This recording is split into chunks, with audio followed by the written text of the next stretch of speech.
Well, I've been a journalist for about 25 years, and I was educated to lie, to betray, and not to tell the truth to the public. But seeing right now, within the last months, how far how the German and American media tries to bring war to the people in Europe, to bring war to Russia. This is a point of no return, and I'm going to stand up and say it is not right what I have done in the past, to manipulate people, to make propaganda against Russia, and it is not right what my colleagues do and have done in the past, because they are bribed to betray the people, not only in Germany, all over Europe. The reason writing this book was that I am very fearful of a new war in Europe, and I don't like to have this situation again, because war is never coming from itself. There is always people behind it to push for war. And this is not only politicians, this is journalists too. And I just have written in the book how we have betrayed in the past our readers just to push for war, and because I don't want this anymore. I'm fed up with this propaganda. We live in a banana republic and not in a democratic country where we have press freedom, where we have human rights. If you see the German media, especially my colleagues who day by day write against the Russians, who are in transatlantic organizations and who are supported by the United States to do so, well, people like me, I became an honorary citizen of the state of Oklahoma in the United States. Just why? Just because I write pro-American. I wrote pro-American. I was supported by the Central Intelligence Agency, by the CIA. Why? Because I should be pro-American. I'm fed up with it. I don't want to do it anymore. And so I've just written a book not to earn money. No, it will cause a lot of trouble for me, just to give the people in this country, in Germany, in Europe, and all over the world, just to give them a glimpse of a view what goes up behind the closed doors.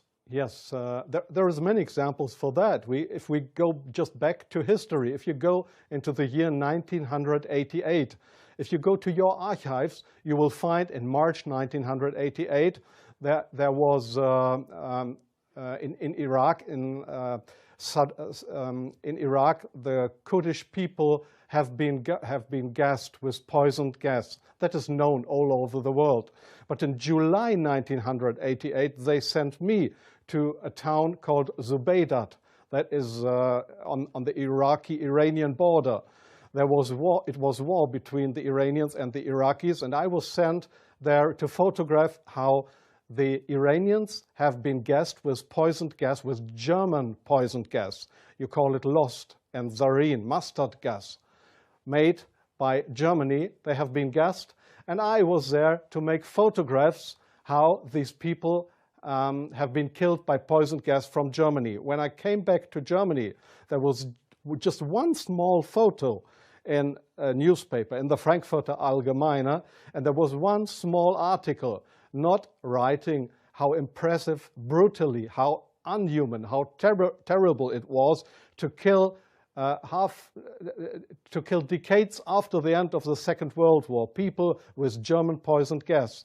So this was a situation I feel misused for having been there, and just to give a documentary what has been done, but not being allowed to cry out to the world what we have done behind closed doors. Up to today, it's not well known in the public that with German public gas, there have been hundreds or thousands of people gassed in this city of Zubaydat. Now, you ask, what have I done for intelligence agencies? So, please see, most of the journalists you see in foreign countries, they claim to be journalists, and they might be journalists, European or American journalists, but many of them, like me in the past, are so-called non-official cover. That's what the Americans call that. I have been a non-official cover.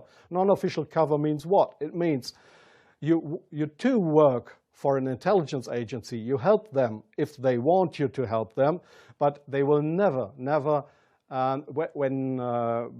when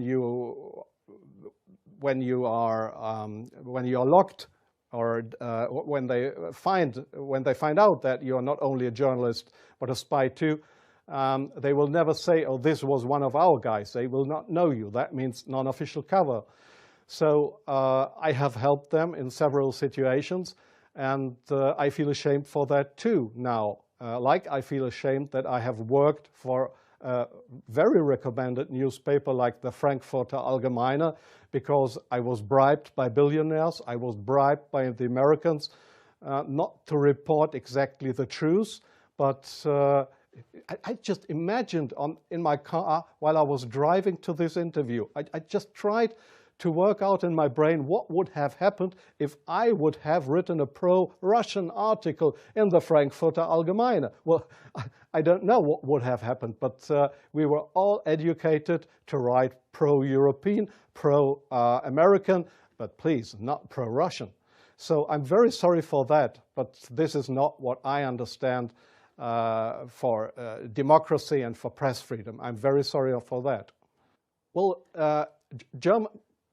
yes, I understand your question very well. Germany is still a kind of a colony of the United States. You see that in many points, like the majority of the Germans don't want to have nukes in our country, but we still have American nukes. So we are still a kind of a colony of the Americans.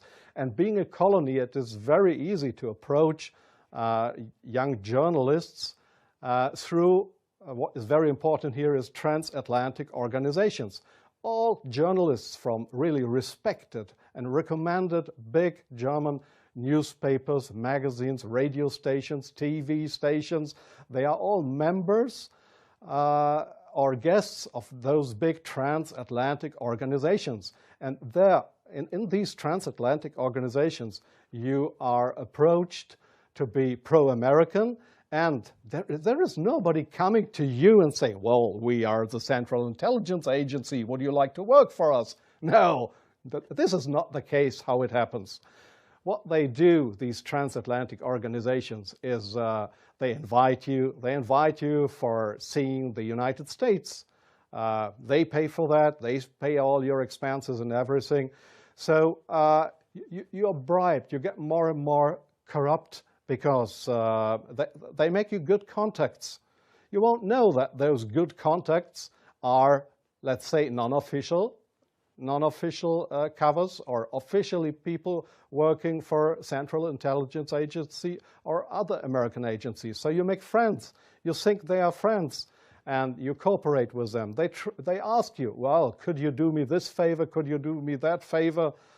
And so your brain more and more is brainwashed through these guys. And your question was, is this only the case with German journalists? No, I think it is especially the case with British journalists, because they have a much closer relationship. It is especially the case with Israelis, of course, with French journalists for a part, not that big as with German or with British journalists. It is the case for Australian journalists, for journalists from New Zealand, from Taiwan, well, there is many countries in the Arab world, like Jordan, for example, like Oman, the Sultanate of Oman.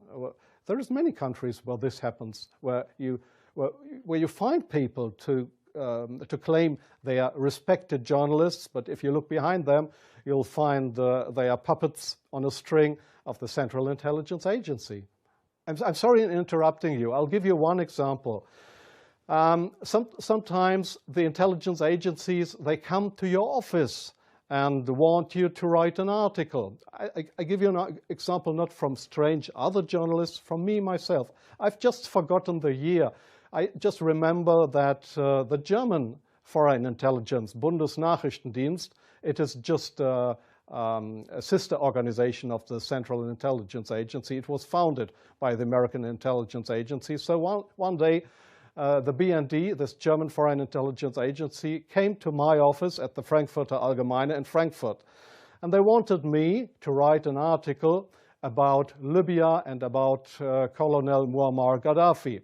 I had absolutely no secret informations regarding Colonel Muammar Gaddafi and Libya. But they gave me all these secret informations, and they just wanted me to write, to sign the article with my name. I did that, but it was an article that was published in the Frankfurter Allgemeine that originally came from the Bundesnachrichtendienst, from the German Foreign Intelligence Agency. So do you really think that this is journalism, intelligence agencies writing articles? Oh yes, that article, I have reprinted it partly in my book. That article was how Libya and Colonel Muammar Gaddafi, how he secretly tried to build a poison gas factory. I think in Rabta was the name, yeah. And I got all those informations. It was a story that was printed worldwide 2 days later. But I had no information on that. It was the intelligence agencies that wanted me to write this article. So, but this is not the way journalism should work, that intelligence agencies, that they decide what is printed and what not. If I say no, I give you an example from a very good example if you say no. Well, we have a rescue unit in Germany with helicopters for traffic accidents. It's called, they call themselves the Yellow Angels. There was one guy who didn't want to cooperate. He was a pilot of the helicopter service of the Yellow Angels in Germany.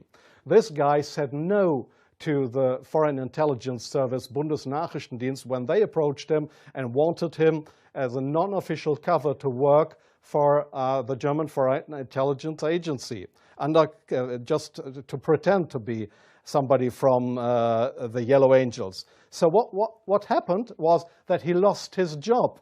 And the court in Germany, the judge decided that they were right, because such a guy could not be trusted.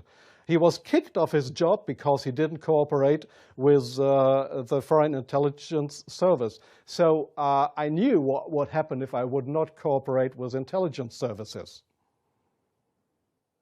Well, I have had, let me say, 6 times my house was house searched because I was accused by the public prosecutor, the German public prosecutor. I was accused of leaking secrets of states. 6 times house searched. Well, they hoped that I wouldn't do that ever again. But I think it's worse that the truth will come out one day. The truth won't die. And I don't mind what will happen. I've had 3 heart attacks. I have no children. So if they want to bring me to court or to prison, so it's worse for the truth.